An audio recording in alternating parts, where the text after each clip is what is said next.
the floor of the House to incorporate the views generated through public participation.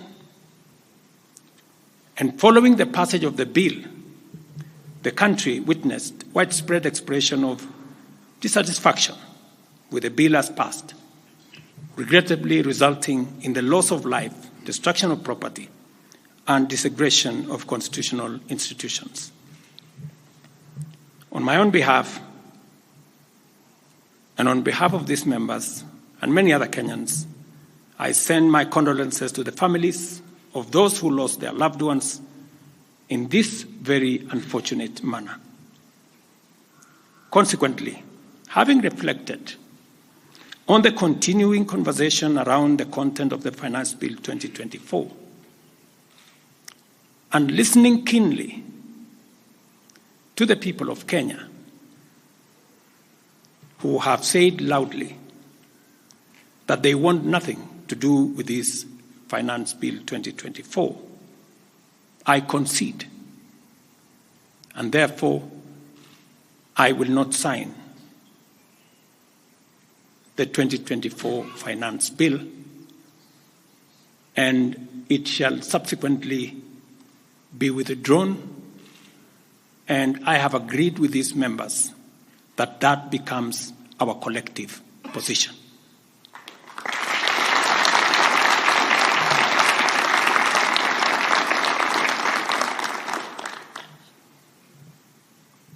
Accordingly, there is need for us as a nation to pick up from here and go into the future. And I am therefore proposing that because we have gotten rid of the Finance Bill 2024, it is necessary for us to have a conversation as a nation going forward. How do we manage the affairs of the country together? How do we manage our debt situation together? How do we work on the budget with the deficits that now exist together? And as I committed last Sunday, I will be proposing an engagement with the young people of our nation, our sons and daughters, for us to listen to them. As I said on Sunday, listen to their views, listen to their proposals, their ideas, their concerns, and what they think we should do better as we go forward. I am also recommending a multi-sectoral, bipartisan, multi-stakeholder engagement from civil society, religious organizations, professional bodies, for us as a nation to speak to the future of our country, again, together. And this will be on matters that are contained in the bill and matters that the people of Kenya have canvassed in the conversation that has been going on. In this regard as well, I am directing for immediate further austerity measures to reduce expenditure, starting with the Office of the President, the entire presidency, and extending to the entire executive arm of government. Operational expenditure in the presidency be reduced to remove allocations for the confidential fort, reduce travel, hospitality, purchase of motor vehicles, renovations, and other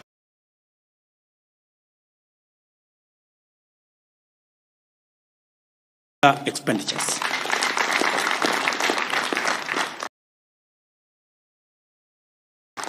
This will cover the entire presidency and also the executive arm of government. I also propose that equally, Parliament, the judiciary, and county governments, working with the National Treasury, also undertake budget cuts and austerity to ensure that we do live within our means, respecting the very loud message that is coming from the people of Kenya.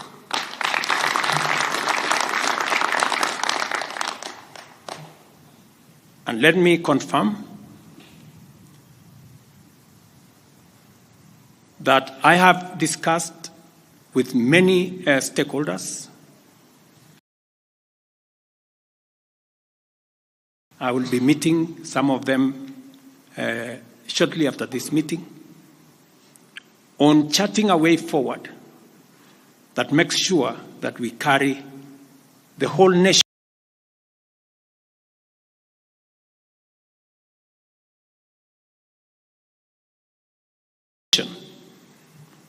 in this very important journey as we go into the future as a country.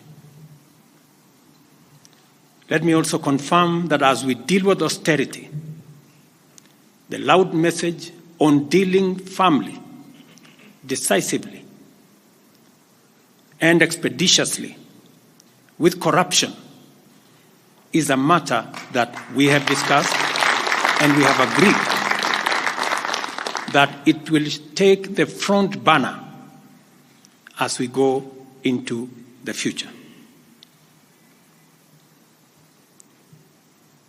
We will continue to do this and carry out this very important conversation. And I want to remind us that we should proceed within the foundational principles upon which our nation is founded, namely constitutionalism, adherence to the rule of law, and respect for constitutional institutions. We must continue to operate within the parameters of the law. I thank you.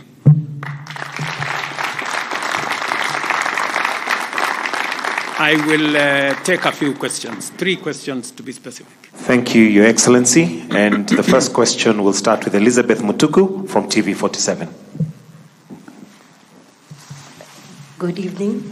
My question is on young leaders from the Gen Z generation who were abducted yesterday and the day before yesterday. What happens to that? Second, there were young people who were killed during the demonstrations. What do you speak of that as the head of state? Thirdly, how do we move forward on the budget cuts, especially now that you've said that we're going to have austerity measures, yes, but how then do we secure development? Thank you very much. Please. No, it's okay. So I have said young people, 6 to be exact, 6 people yesterday lost their lives. Very unfortunately, they shouldn't have lost their lives. And I have said it is a very unfortunate situation. I wish that would not have happened. And there is a framework that will make sure that those 6 Kenyans who died yesterday will be accounted for. Number 2, I did promise the country that there will be no extrajudicial killings going forward. And ever since I came into office, there is not one incident of extrajudicial killing. What you said about abduction are statements that were attributed to some of our civil society groups, but all the people they mentioned have since been found in police custody, and those that were already processed were already released. On the matter of development that you have said, minus the finance bill, it means that some of the development programs amounting to 200 billion shillings, we will have to cut down, to delay them. They will have to wait, some of them, for next year. We will try it again. We will try next year to find some money. Some of them we will have to cancel, because that's the nature of things. And it is because the people of Kenya have spoken loudly that they want a leaner budget for us as a country. Question number 2. We'll take the next question from Busara, K24. Naam, swali langu la kwanza ni wazi kwamba matumaini ya vijana wa Gen Z na baadhi ya Wakenya kwa wabunge yamepungua kabisa ama hata yamepotea. Kwa hivyo kama rais, unachukua hatua gani kuhakikisha kwamba tunawahusisha vijana katika maamuzi muhimu, hasa katika masuala ambayo yanalenga taifa ama ujenzi wa taifa? Swali lingine, je, utahakikisha vipi uwazi katika mpango wako wa kupunguza matumizi serikalini? Maana yake umesema kwamba kuna austerity measures.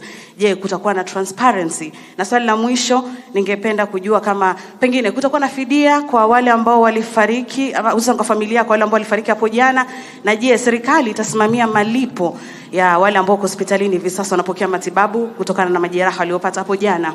Asante. Thank you very much. About 214 Kenyans were involved in various skirmishes, and many of them went to hospital. 95 of them were treated and released. Some of them, I think one is still in ICU, and others, I think 14, the minister is here, are still in hospital. But majority of them were treated and released yesterday. As I have told you, on those who lost their lives, there will be a mechanism of how they will be accounted for. On the young people whom you have said, how do we listen to them? Let me say the following. Number one, I did make a very clear, determined program to create opportunities for young people to work. It was in our manifesto. It is in my plan. As I talk to you, 3 of the programs are going on. The housing program today has 160,000 young people working as engineers, as architects, as quantity surveyors, plumbers, masons, carpenters, artisans, transporters, accountants. We have 160,000 young people working, because I did take the decision that if we don't deal with millions of young people out of school, out of college, who have certificates and they don't have jobs, they will soon become a very big challenge for us as a country, as we are witnessing at the moment. All the young people you see, they are looking for opportunity. They are looking for jobs. And that is why our housing program, once it is fully rolled out, we will have a minimum of 500,000 young people working in our housing program. Number 2, I have been very clear on making sure that additional to our housing program is our digital infrastructure the digital superhighway, the digital hubs, and the whole ecosystem of what we are doing in creating digital jobs. I was in Ruiru with Honorable Kingara, he's right there, not more than a month and a half ago, launching a hub that will hire 4,500 young people under CCI. In this budget, we had added 10 billion shillings to CDF for them to be able to construct ICT hubs in each ward in the Republic of Kenya. That would give opportunities for 200 to 300 young people in every ward to access internet, to be trained, to have a hub, and to monetize their digital skills. We will still find another way of implementing this plan, even if we have to cut back on CDF, if that is what is going to happen. Again, because we believe that young people deserve opportunity. As I talk to you, we've just concluded 3 bilateral agreements, one of them with Germany, on export of labor. Because we have negotiated with many countries who are interested in the high skills of Kenyan labor. And we have an ecosystem, we now have a plan on how we are going to make sure that the young people in Kenya get opportunities to work either in Kenya or outside Kenya. In fact, just last week, I saw on the headlines of one of the dailies, there was a gentleman from my village. He was put on the headline. And he said he operated from where I used to operate, selling chicken. That's why they put him in the headline. And his complaint was, you see, the president has not done well because in this village, many people are going to look for jobs outside Kenya. That gentleman did not know that those people in our village that have gone to Saudi Arabia or UAE, I am the one who supported the program for them to go as part of the export of labor. So he thought that those people were going away because there were no jobs in Kenya. But it is part of this plan I have kept on talking about, because I think it was called Misoy or somebody. If you go and check the headline, I think of last week, Thursday or Friday, he was there. He didn't know, the good young man, that I think we have almost 500 or 400 and something people around that village that have actually gotten jobs outside Kenya. And they are changing that village. And that is actually an admission by that gentleman that our plan on export of labor is working. And number 2, that when we committed ourselves to making sure that we create opportunities for young people to work, we meant it. So we have a program on housing, we have a program on digital jobs, we have a program on export of labor, we have a program on the whole manufacturing sector. Let me give you another example. Now I'm talking this as a leader. We deliberately, last year, said we cannot continue to import products that we can manufacture in Kenya. One of them was clinker, cement, furniture, steel. What has happened the last 1 year? very many, in fact 5 to be specific, companies have sought licenses in Kenya to do clinker, to do cement. And last year, because of what we did, we reduced the import of clinker by 95%. We saved foreign exchange. We created jobs locally. I was in West Pokot with my Minister for Industrialization. I'm sure the members of West Pokot, they are here. They were there with me in West Pokot, opening a clinker factory that now hires 2,500 young Kenyans, with another almost 2,000 as drivers, support staff, a big market now in West Pokot. Expanding manufacturing in Kenya is the right thing. And it is the reason why some of our policy interventions on matters like imported stuff that are being manufactured in Kenya. For example, we have said substandard, low-quality imported sanitary pads from China and other places. How can they come into Kenya when we have 10 companies in Kenya hiring Kenyan young people? How can they come and compete here? All the products that we are manufacturing locally, we must protect our local industries so that they create jobs locally, so that they create opportunities locally.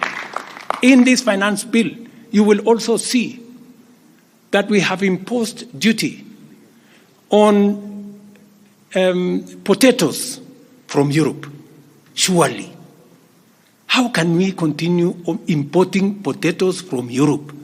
And we have farmers right here in Kirinyaga. We have farmers right here in Nyandarua,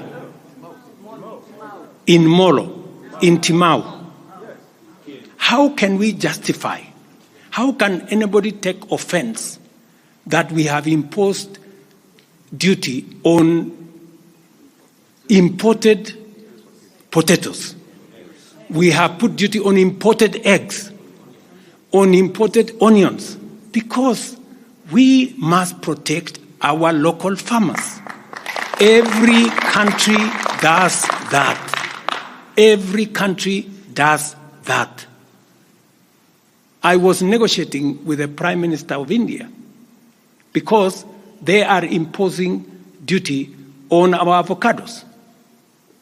I was in Korea negotiating with the government of Korea because they are imposing duty on our tea, on our coffee, and on our macadamia, including our avocados.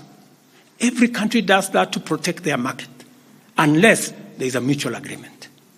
So these are amongst the things we are doing to make sure that we grow our local manufacturing, create local jobs, create local wealth. That is how we are going to move forward as a country. We cannot continue to be a supermarket for other people's factories. It is important that we also produce our own products. Our young people can produce products in Kenya which are of high quality, which are of international standard, and we can do that. So I just wanted to clarify this point because it is addressing the young people of our country.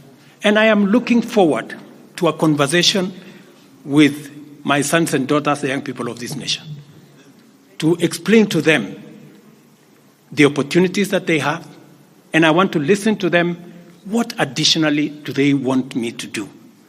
What can we do better? And how can we move the country forward together?